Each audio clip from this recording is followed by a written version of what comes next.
So the Kenya Nairobi mission, it incorporates all of Kenya and all of Tanzania.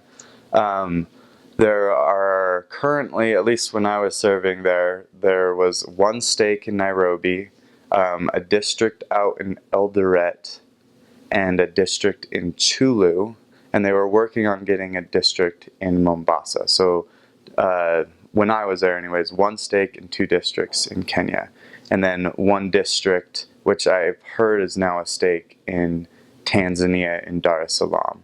Um, for I guess areas for the in Kenya, they run mostly along their major highway. The church is the largest in Nairobi, but because a lot of and that's where the church started also, is in Nairobi.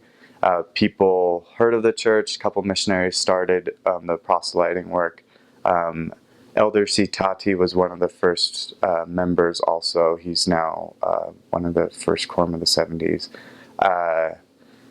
So he and his family were one of the first kind of like strong families, helped the church grow in Nairobi. But then one of the things about Nairobi is a lot of people move into the city to find jobs or other things. But once they're done working, they move back to their villages or where they're from.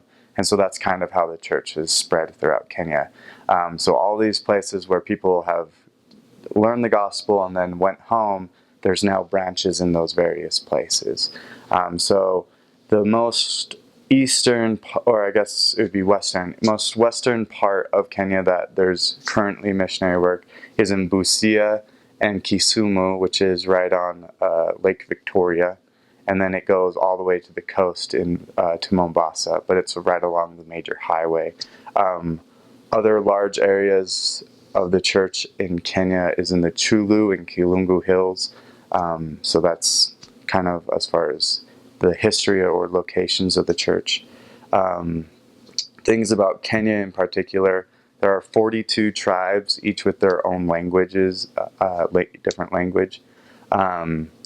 So you aren't required or really expected to learn those as a missionary, so don't be intimidated about that. Most missionaries, you'll speak English primarily, and then you'll learn the greetings and some small talk in different tribal languages depending where you are. So like when I was serving amongst the Luya, I would learn their greetings. When I would serve amongst the Maasai or the Kikuyu or various others, you would learn their greetings, but really just English, and then Swahili if you serve in Tanzania is all you'll be expected to really learn very well. So Tanzania, the church is newer there and it's not as widespread. Probably one of the major contributors to that is due to the language barrier, how for a long time we were only able to teach in English where they only spoke Swahili. So there are people who speak English in Tanzania. Of course, that's how the church was able to grow.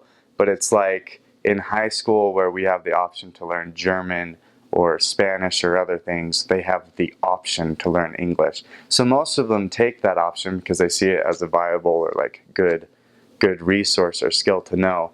But unless they go to college, they speak it at like as well as I spoke Spanish in high school, which wasn't great. So there's a little bit of restriction there, but now since they've switched over to Swahili, I'm expecting the church will grow a bit faster. But the the people of Tanzania, I think, are a bit more receptive to the gospel, regardless of the language. And I love both people, but the Tanzanians are extremely kind.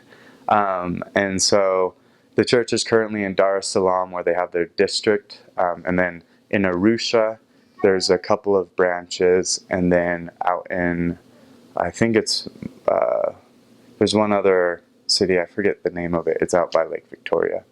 So just in those three cities.